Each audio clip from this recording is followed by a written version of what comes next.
તો ઊંચાકોડામાં આવેલું ભેલેશ્વર મહાદેવના મંદિરે આપણે આવી ગયા છીએ અને અત્યારે દરિયો કાંઠે છે અત્યારે. તો ચાલો તમને લોકોને ભેલેશ્વર મહાદેવના દર્શન કરાવું. ને આ મંદિર છે ને એમ કહેવામાં આવે છે કે વર્ષો પહેલાં પાણીના જવાળ ચડવાથી પડી ગયેલું છે આ મંદિર. જો અત્યારે ભેલેશ્વર મહાદેવના દર્શન કરવા માટે આવી ગયા છે અને અત્યારે પાણી પણ આવી ગયું છે.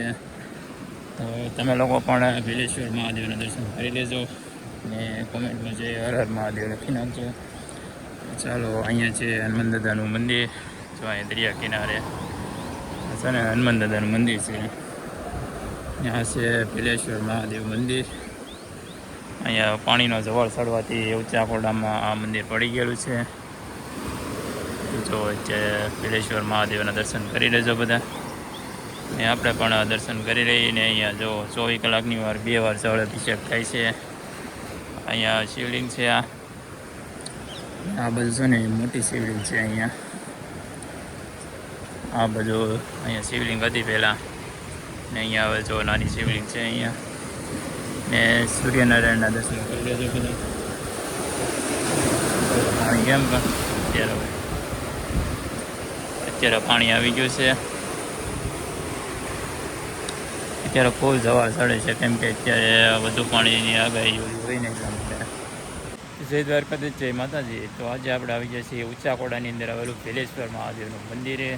તો અત્યારે સવારમાં દર્શન કરી લેજો મહાદેવના. અહીંયા છે ભેલેશ્વર મહાદેવ ઊંચાકોડાની અંદર આવેલું. ને સૂર્યનારાયણના દર્શન કરી લેજો અને કોમેન્ટમાં હર હર મહાદેવ લખી નાખજો બધા. આ બધું છે ને એ ભેલેશ્વર મહાદેવનું મંદિર છે. અહીંયા આપણે દરિયાઈ બીચ ઉપર આવીએ એટલે ને આ સાઈડમાં આવો ને આ જગ્યાએ તો ત્યાં કાલભૈરવ દાદાનું મંદિર છે. અહીંયા એક્ઝેક્ટમાં જ જો સામે કાંઠે છે ને ઓલું દેખાય ને, તમને ઝૂમ કરીને હમણાં બતાવું છું. આ છે ને રસોડું, અહીંયાથી ઉતરાય એટલે અહીંયા ભેલેશ્વર મહાદેવનું મંદિર આવે છે. અને ત્યાંથી ને ભેલેશ્વર મહાદેવને આગળ જ કાલભૈરવ દાદાનું મંદિર આવેલું છે અને કાળિયા પીરના કોઠા આવેલા છે. આવું બધું અહીંયા ઘણું ખરું જૂની વસ્તુ જોવા મળે છે. અને આ ભેલેશ્વર મહાદેવનું મંદિર છે ને એ વર્ષો પહેલાં એમ કહેવામાં આવે છે કે ઘણા વર્ષો થઈ ગયા છે અને પાણીનો જવાળ ચડવાથી મંદિર પડી ગયેલું છે. અહીંયા આ મંદિર છે ને એ બહુ મોટું મંદિર હતું. આમ પહેલાં કેમ આપણે શિવલિંગ હોય છે મંદિરનું, એવી રીતનું પહેલાં મંદિર બહુ મોટું હતું. તો બધું પાણીની અંદર બહુ ચડવાથી પડી ગયેલું છે. અને અત્યારે જો આ મંદિર હવે નવું બનાવશે એમ કહે છે. હવે જો અહીંયા આવું હતું પહેલાં. ત્યાં દરિયો કેમ કે ચોમાસામાં તમને ખબર જ હોય ચોમાસાનું જવાળ વધુ ચડે એમ. અત્યારે તો દરિયો કિનારે આવી ગયો છે.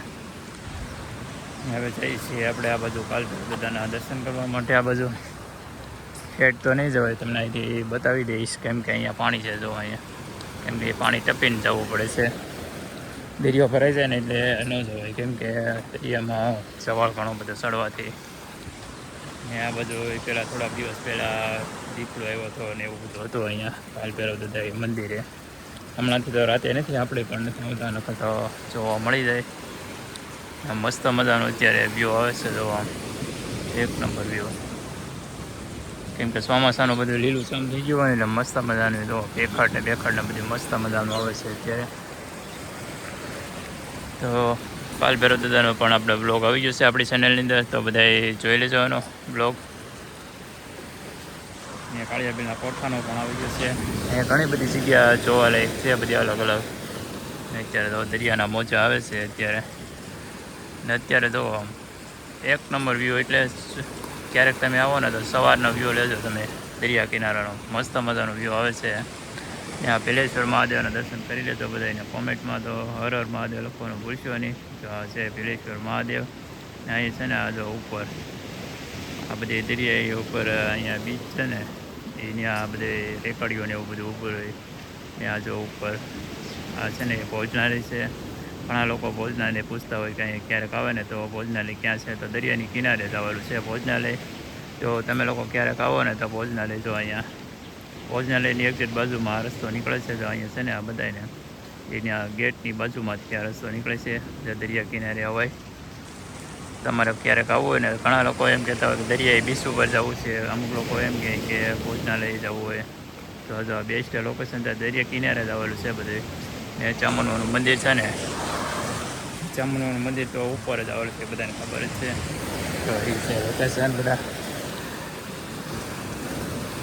તો આ મંદિર આવેલું છે ભોજનાલયની બાજુમાં, જે ભોજનાલયનો પેલો ગેટ પડે છે આ સાઈડમાં, જે મંદિર તરફ જવાનો એની બાજુમાં દરિયા કિનારે ભેળેશ્વર મહાદેવનું મંદિર આવેલું છે, જે વર્ષો પહેલાં પાણી ચડવાથી પડી ગયેલું છે આ મંદિર.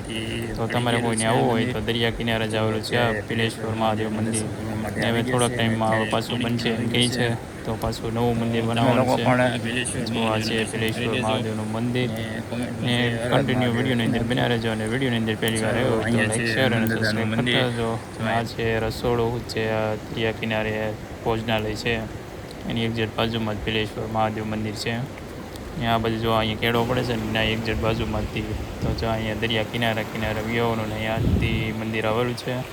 જે કોઈને આવવું હોય તો કોઈ આવજો, અને આવા નવા બ્લોગ જોવા માટે સબસ્ક્રાઈબ કરતા રહેજો.